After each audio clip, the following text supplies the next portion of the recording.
Balik lagi di Opang Cine TV dan kita masih di musik, ngobrolin soal musik.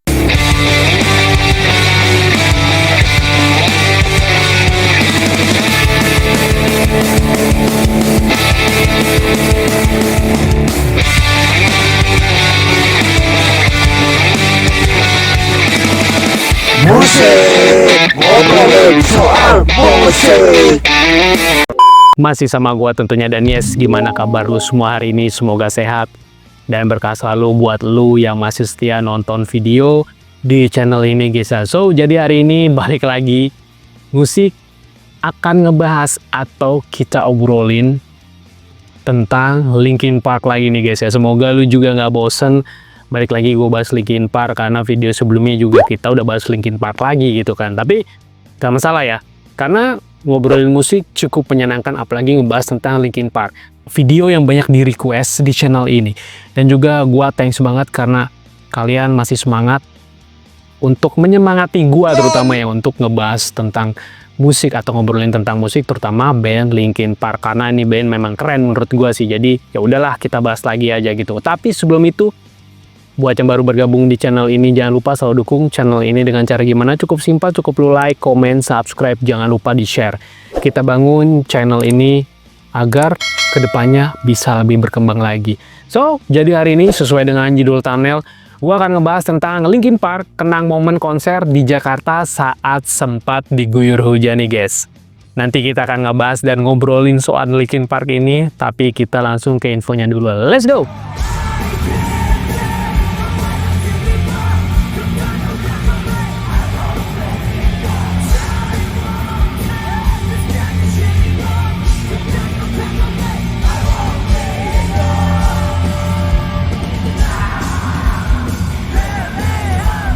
Linkin Park membagikan momen-momen di belakang panggung saat mereka membawa From Zero World Tour ke Jakarta pada Februari kemarin nih guys. Melalui video dokumenter yang diunggah di YouTube-nya Linkin Park, band asal California itu menampilkan momen ketika hujan sempat mengguyur Stadion Madia GBK sebelum pertunjukan nih guys.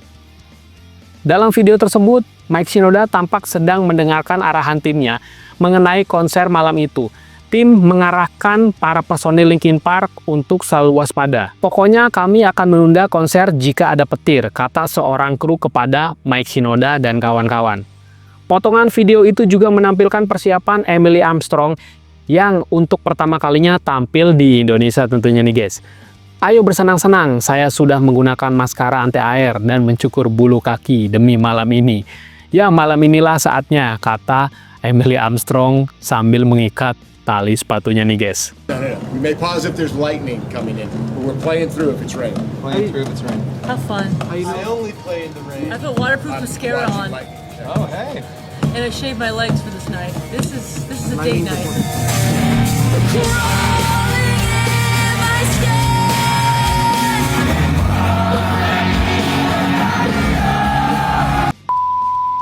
Pada video yang sama, momen-momen lain juga ditampilkan, seperti penonton yang tetap terlihat antusias dengan mengenakan jaket hujan plastik berwarna-warni, dan itu ada di videonya Instagramnya, di feednya, di Reels terutama ya, Reelsnya Linkin Park. Udah gitu ada di video Linkin Park TV, kalian bisa simak di situ. Selain itu, terdapat cuplikan saat mobil pick up dengan banner Linkin Park membagikan tahu bulat gratis kepada masyarakat Jakarta.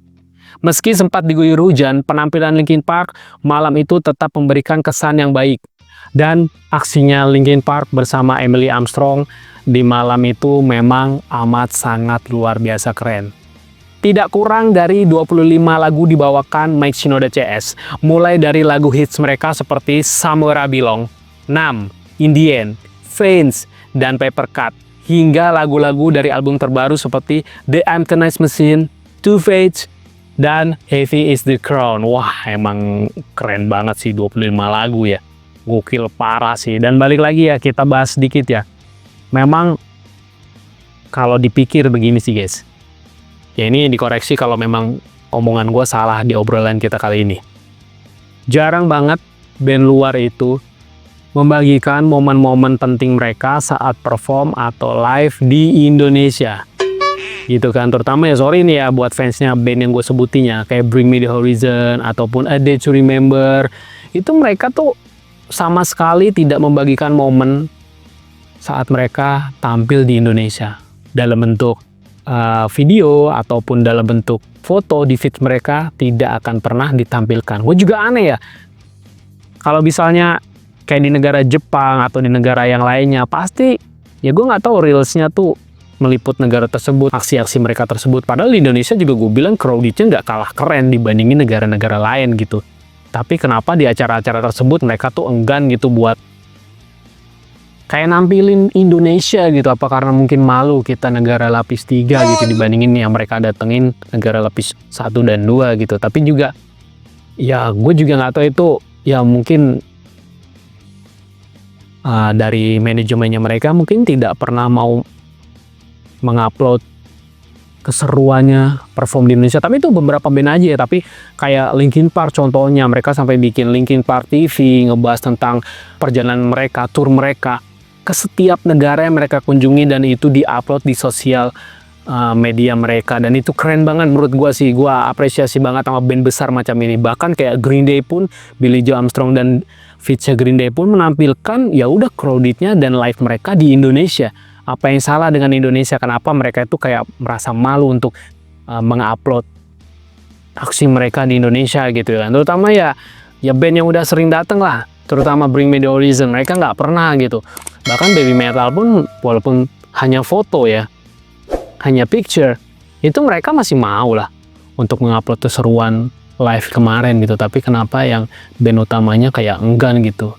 Media sosial mereka kayak ya udahlah, hanya tertuju ke negara-negara bagus ya seperti Jepang. Padahal kita nggak kalah keren men. Menurut gua sih, itu sih menurut gua aja. Jadi kalau misalnya pendapat gue sama dengan kalian, tulis aja di kolom komentar gitu. Kenapa mereka tuh harus malu gitu untuk mengupload perform mereka di Indonesia? Nggak pernah sih gue lihat sih. Kayak misalnya ya contohnya ya Day To Remember ya, di hari pertama dan hingga sekarang pun tidak akan ada uploadan tentang Hammer Sonic mereka yang live di Day One itu. Ya aneh menurut gue sih. Bahkan Bring Me The Horizon udah sering datang ke Indonesia, main gak hanya sekali 2 kali, udah beberapa kali datang ke Indonesia. Dari zaman mereka belum terkenal pun mereka udah datang, tapi kenapa tidak mengupload? Oke, balik lagi ke Linkin Park ya. Tapi memang kalau bisa dibilang sih seru banget ya gue lihat di Linkin Park TV ataupun di reelsnya mereka gitu. Tapi mereka tuh dengan bangga mengupload gue main di Indonesia nih gitu. Dan memang Indonesia di saat itu sedang hujannya rupanya yang gue lihat gitu. Jadi memang karena petir akan mengganggu sinyal, terutama kan mereka pakai wireless ya untuk aksinya mereka, untuk alat terutama ya. Jadi memang amat sangat bahaya, dan kru memang udah ngingetinnya dan memang keren banget sih. Jadi di briefing dulu karena memang situasinya juga mungkin berbahaya ya karena hujan. Ya ngerinya ya amit-amit kesambar gitu kan. Jadi sinyal bakal putus dan wireless itu juga mungkin nggak akan jalan gitu. Intinya sih keren sih, dan menurut gue sih di video itu gue lihat wah kalian yang nonton kompak banget men. Gue salut sama fansnya yang di Indonesia sih. Walaupun berdesak-desakan tapi wah keren men. Gila, gue lihat riuhnya tuh rame banget. Bahkan bela-belain ya sampai pakai raincoat, jas hujan yang 20 ribuan yang warna-warni, itu keren sih menurut gue sih. Bahkan gue juga ngalamin waktu di konsernya turnya si Sum 41 ya, gue bela-belain sih datang walaupun hanya dengan raincoat 20 ribuan ya untuk menangkal hujan aja sih intinya sih. Tapi memang jadi kayak warna yang berbeda gitu dan keren banget karena kita kan ada di outdoor ya, bukan di indoor gitu. Jadi ya udah, wah pasti hujan men, ya pasti basah kalau nggak pakai kayak gitu. Tapi jadi pemandangan yang keren sih. Bahkan ya di videonya, balik lagi ya gue bahas ya, di videonya Linkin Park yang Linkin Park itu balik lagi ada penayangan tahu bulat Linkin Park men. Itu menjadi kayak berbeda dari negara lain gitu, dan memang nggak ada ciri khasnya seperti itu. Cuman di Indonesia men ada tahu bulat dibagikan gratis di konsernya Linkin Park, dan menurut gue sih itu keren banget sih, kegasannya yang luar biasa. Dan para fansnya Linkin Park dengan banner yang besar dikibarin From Zero World Tour, wah keren banget sih itu. Sayang gue nggak bisa lihat langsung gitu di situ. Balik lagi ya, udah nyesel gue sih sebenarnya sih, karena ya gue nggak tahu Linkin Park bakal kesini lagi apa gimana gitu.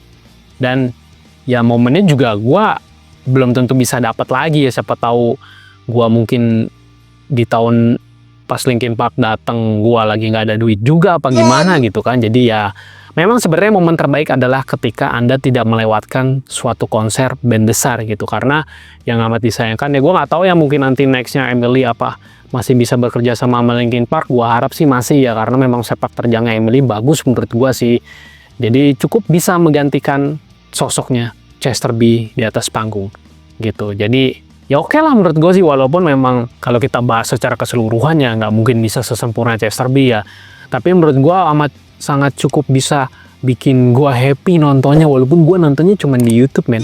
Karena beruntunglah kalian yang hari itu bisa datang nonton langsung di depan muka kalian. Dan menurut gue sih, gue happy banget karena penonton juga happy, merasa terobati kangennya mereka, walaupun legasinya Chester juga mungkin juga nggak datang ke situ karena mereka tetap memuja Chester B dan tidak menganggap Emily Armstrong ada itu. Tapi nggak apa-apa sih, gue juga ada di legasinya Chester B, tapi gue tetap membuka mata gue bahwa hey come on, Linkin Park harus tetap bisa berkarya men. Kalau misalnya lu hanya mengukur Chester B, ya Chester B di atas langit men, jadi nggak akan bisa tercapai oleh range-nya si Emily Armstrong. Lagi juga kan memang range-nya Chester B itu luar biasa men. Dari Scream dia langsung bisa cepet banget, langsung bisa suara clean yang merdu, gokil sih menurut gua sih, itu tuh luar biasa. Dan 1001 yang bisa gitu, bahkan si Ivo Rosario aja nggak akan bisa seperti itu menurut gua sih. Dengan range vokal yang tinggi, chordnya pun tinggi banget gitu, dan dia saat live tidak menurunkan chordnya. Kalau Emily Armstrong memang saat membawakan lagunya Linkin Park pasti akan, pertama legasinya Chester ya, akan diturunkan chordnya, karena memang nggak mungkin juga untuk dibawakan versinya Chester B. Amat sangat bodoh kalau Anda membawakan chordnya sama dengan Chester B. Bahkan Takawano Kerok yang karakter vokalnya tinggi pun tidak bisa membawakan itu guys, gitu kan. Itu udah nggak bisa lah, nggak bisa dipungkiri lagi sih itu sih. Jadi kalau misalnya mau Oliver Sykes juga hancur bawain lagunya Chester B malah ya kan, gokil sih. Jadi balik lagi susah sih men, tapi memang kalau dipikir sih susah banget untuk menemukan karakter yang seperti Chester B. Tapi Mike Shinoda tidak menginginkan itu. Mike Shinoda pengen punya warna baru di Linkin Park dan sudah dapat vokalisnya cewek. Jadi saran gue sih kalian enjoy aja, nikmatin lah para fansnya Linkin Park legasinya Chester gitu. Gue juga menikmati karena ya walaupun kok beda ya gitu Linkin Park sekarang ya dari segi vokalnya terutama sih. Kalau dari segi sound sama aja menurut gue, tapi ya gue dentuman drum sih menurut gue tetap Rob Bourdon sih menurut gue sih, tidak akan tergantikan menurut gue. Walaupun yang drummer sekarang juga menurut gue oke sih, untuk lagu-lagu barunya juga dentumannya oke, tapi permainannya nggak semumpuni si Rob Bourdon sih ya. Walaupun memangnya gitu-gitu aja permainan drumnya, ya nggak sesulit band-band yang lain juga, tapi menurut gue oke-oke aja lah. Gue tetap masih bisa enjoy, dan gue harap next day mungkin ada yang bisa mengundang lagi dan gue akan join bareng kalian nonton di sana gitu kan, kita happy. Dan mungkin ya kita juga kan nggak tahu ke depannya ya, balik lagi apakah Linkin Park-nya masih bekerja sama dengan Emily Armstrong atau enggak ya. Gue harap juga masih ya. Mungkin infonya sampai sini aja, gue ngobrolnya nggak usah kepanjangan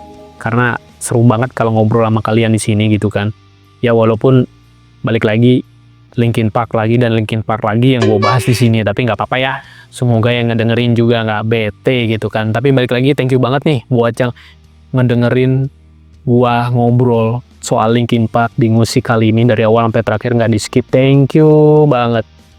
Support kalian amat sangat luar biasa, karena dengan support kalian yang begitu besar, gue jadi semangat bikin video. Walaupun terkadang ngebahasnya ya tentang band itu aja ya, tapi it's okay lah menurut gue ya, karena memang yang lagi happening itu gue akan bahas itu gitu. Gue nggak akan melenceng ke yang lain, karena juga requestan terbanyak masih dipegang sama Linkin Park di channel ini. Thank you banget. Balik lagi, selalu dukung channel ini dengan cara gimana? Cukup simpel, cukup lo like, comment, subscribe, jangan lupa di share. Kita bangun channel ini agar bisa lebih berkembang lagi di kemudian hari nanti. Dan thank you banget yang udah selalu support channel ini hingga sekarang. Gua Leo pamit, kita ketemu di musik episode selanjutnya. See you in the next video. Bye bye.